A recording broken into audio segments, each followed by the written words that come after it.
Welcome back to my channel. We're going to jump right in. Today we're going to talk about Ayurveda herbs that you can use if you are experiencing hair loss due to PCOS. Dealing with PCOS is a frustrating and overwhelming experience. And then seeing the physical manifestation of having PCOS, such as losing your hair, is just traumatic. And I've gone through it. I'm going to go through some herbs that I've used that have definitely helped.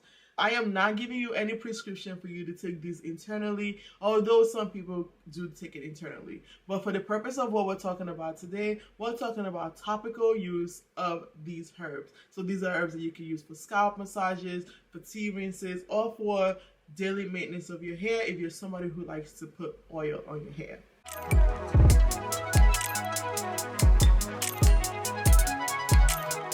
So the first herb that we're going to talk about, I'm actually going to take a look at my notes just to make sure I'm giving you all the information. The first herb that we're going to talk about is bringraj. Bringraj is helpful in reducing hair fall. It's going to stimulate hair growth by nourishing the hair follicles. It is also important for those who have PCOS because a lot of us with PCOS tend to start to have your hair thinning out. Bringraj is actually going to help with that. It's going to help if you are experiencing hormonal imbalances that's actually causing your hair to fall out. So again, that's bringraj. If I am saying the names wrong, I'm going to make sure I'm putting them on the screen, okay? The second herb that you want to look into is brahmi. I actually use this a lot in my hair growth oil. And if you're interested in a hair growth oil that works if you have PCOS, let me know in the comment section below and I'll be happy to create a video tutorial for you. Brahmi is actually going to help with straightening your hair. It's going to help with stimulating your scalp and just healing your scalp and just allowing your scalp to do what it needs to do to sustain positive hair growth. So what it's also going to do is that if you are having thinning edges, if you are having thinning hair, if you're starting to bald, because a lot of people that have high levels of testosterone with PCOS can actually start experiencing male pattern balding or just their hair falling out, brahmi is going to be super helpful for that. The next herb that you definitely want to look at is amla. Amla is rich in vitamin C and it's going to help with straightening your hair. It's going to help straighten the follicles in your hair. It's going to help with improving the blood circulation in your scalp. If you are experiencing poor circulation, meaning you're not getting the right nutrients going into your scalp, you're not getting the blood flow in your scalp, then you're going to experience hair fall. So if you are using something like amla, it's going to be super beneficial to you if you have PCOS. It's going to be beneficial if you are losing hair based on hormonal imbalance. So that was amla. The fourth one we're going to talk about is hibiscus. Hibiscus is rich in amino acid. It's going to help you with just straightening your hair. So it's going to help with promoting hair growth, reducing hair fall. And for those of us, again, who have PCOS or you have your hormone imbalance, it's going to be super helpful for you as well.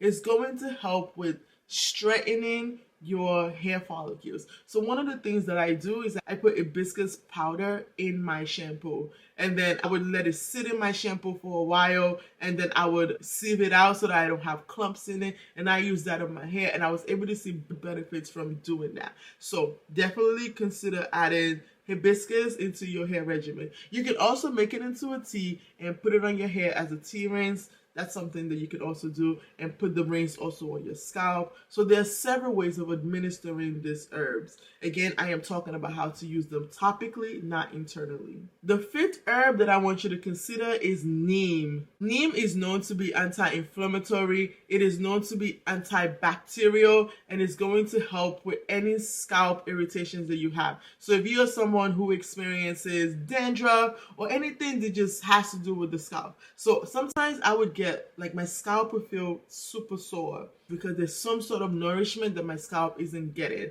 or maybe it has a scab on it. Neem is going to also cut down on the level of bacteria that you were experiencing on your scalp. Next one that I want to talk to you about is fenugreek. If you are into Ayurveda, if you are into DIY, I know you've heard of fenugreek, and for good reason, because it's super good. Fenugreek contains proteins. So if you are someone who has really thin hair, or you feel like your hair lacks structure, then you want to definitely make sure that you are putting fenugreek in your regimen in some way. So whether it's through oil or hair rinse, consider putting fenugreek. It's going to help target that hormonal imbalance that's also weakening our hair, it's going to help with that. It's going to help with stimulating new hair growth, and it's also helping with reducing hair fall. As I'm mentioning all these herbs to you, you don't have to use every single herb together, but something that you can consider is listen to the things that I'm telling you, is combat it, and think about it for yourself. Are you experiencing hair fall due to something that has to do with the scalp or your scalp health? Then you want to maybe consider adding neem, right? So think about what it is that you're experiencing, and then find a herb that's actually going to help solve that issue, or at least help minimize whatever it is that you're negatively experiencing. Another herb that you should definitely consider is rosemary. I love rosemary. It contains antioxidants, it contains anti-inflammatory compounds, and it's going to help with improving the blood circulation on your scalp. As I mentioned before, PCOS may cause poor circulation in the body. So if you need that blood, that nourished blood, to move over to your scalp and stimulate hair growth, then you want to get some rosemary. If you can grab it from your cabinet, take it from your cabinet. You can make a tea rinse out of it, or you can make some sort of growth oil. The only thing about those oils is you want to make sure you were picking an oil that has low comedogenic rating, meaning that it has a low chance of actually clogging your scalp. So if you're already experiencing scalp issues and you want to use oil, make sure it's an oil that does not have a high level of clogging factor. I'll put on the screen some oils that I suggest. I think sunflower oil may also fall into that category, as well as sweet almond oil. So I will put a list of oils that you can consider if you are trying to create your own hair oil. Another herb to consider is called shikakai. This is actually a good way of cleansing your scalp. It's going to help removing dirt. It's going to remove impurities from your hair. It's going to remove it from your hair and your scalp.